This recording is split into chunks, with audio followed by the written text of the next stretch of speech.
Et mec,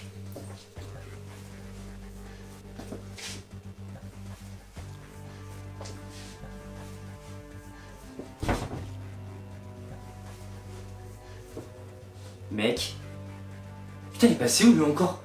Vas-y SCP-069, débrouillez-vous avec. SCP-069 est une entité présumée humanoïde qui peut changer de forme à volonté. La petite particularité de ce SCP est que si vous le laissez dans une pièce fermée avec un cadavre, le cadavre va disparaître et cette entité va prendre littéralement sa forme. Mais pas que, aussi ses émotions, son vécu, tout ce qu'il a traversé, sa mémoire, ses facultés, tout. SCP-069 ne se contente pas de prendre l'apparence de quelqu'un, il prend littéralement tout. Que ce soit ses facultés, que ce soit ses empreintes digitales, tout son ADN, on ne peut donc plus dissocier l'entité du nouveau corps.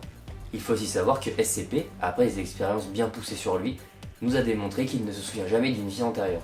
Qu'en gros, seul un cadavre qu'il possède devient son âme. Pour le petit point positif, SCP-069 peut mourir et réagit très bien à la douleur.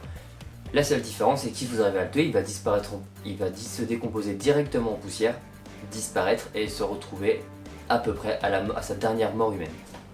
Sans limite de distance, à l'heure actuelle ça peut monter jusqu'à 1000 km. A bientôt pour de nouveaux SCP.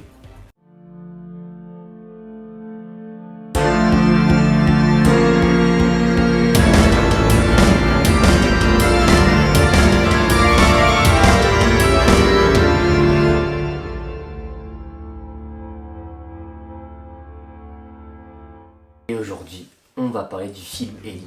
Un film à la fin vraiment surprenante. Bon, je te cache pas, hein, c'est un film d'horreur, on est d'accord, on reste sur le même thème, t'as capté. Ellie est un film sorti en 2019, réalisé par Ciaran Foy. Je sais pas si ça se dit comme ça, mais c'est pas grave. Et vous voyez, par rapport au film dont je vous ai déjà parlé, il n'y a pas de groupe de jeunes, il n'y a pas de soirée, pas de fête. Non, on commence tout de suite dans un cadre assez différent en somme.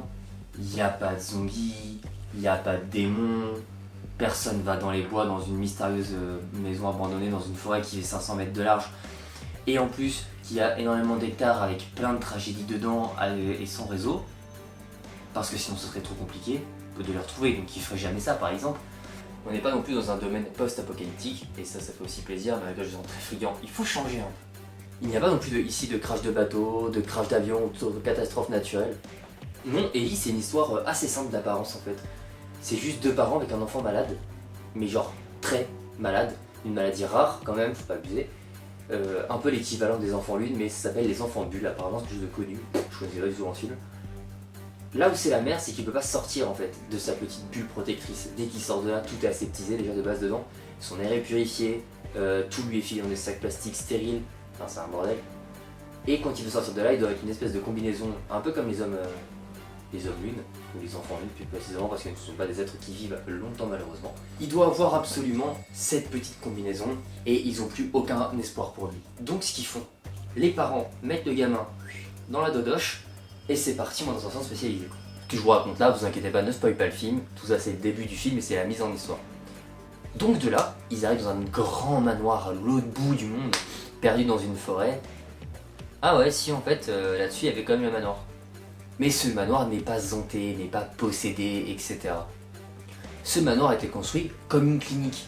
La personne qui la tient avec 2 ou 3 autres femmes sont là pour aider des jeunes enfants qui ont des maladies très rares en développant des remèdes pour eux.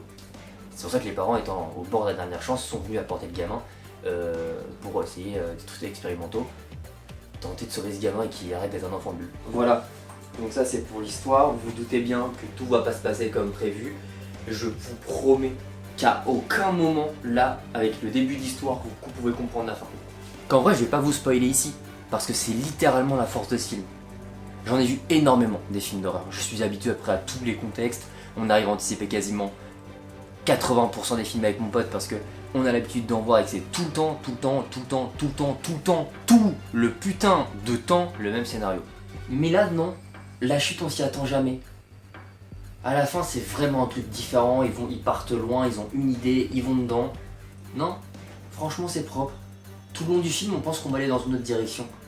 Donc c'est totalement validé pour ma part de ce côté-là. Parce que oui, ça fait du bien d'avoir un film d'horreur qui change un peu. On a marre de voir tout le temps la même chose. Ça, on dirait que je vends ce film, mais pas du tout. C'est un bon film, après vous avez beaucoup mieux, hein. En termes de film d'horreur, ça dépend ce que vous cherchez, ce n'est pas un film gore par exemple. Je lui ai quand même mis 4 étoiles sur 5 je crois. Parce que j'avais passé un super bon moment. L'histoire tient debout et pour moi, pour être crédible, parce que des laboratoires cachés, je suis persuadé à l'heure actuelle qu'il en existe plein. Maintenant, qu'il y ait un seul patient, etc., qu'il soit vachement dans une maison hyper reculée, même si en vrai pour des tests c'est paraît logique. Vraiment, il reste encore ce gros cliché de la maison reculée, je trouve ça beaucoup trop facile parce que tu peux jamais contacter personne si tu te retrouves dans la merde. Changer de disque là-dessus, vraiment.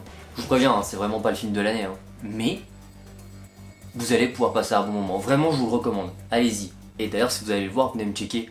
On en parle après. Et d'ailleurs, la morale de ce film, c'est craignez ce qu'il y a à l'extérieur et combattez ce qu'il y a à l'intérieur. Je vous laisse cette petite phrase méditer. Bon bah comme tous les jours, il est temps pour moi de vous dire à demain pour une nouvelle aventure. C'était Titou et Mathieu, tous nos réseaux en barre d'infos. Vous pouvez nous soutenir. Merci à tous ceux qui le font. On vous aime d'amour. Et on se retrouve demain. Peace.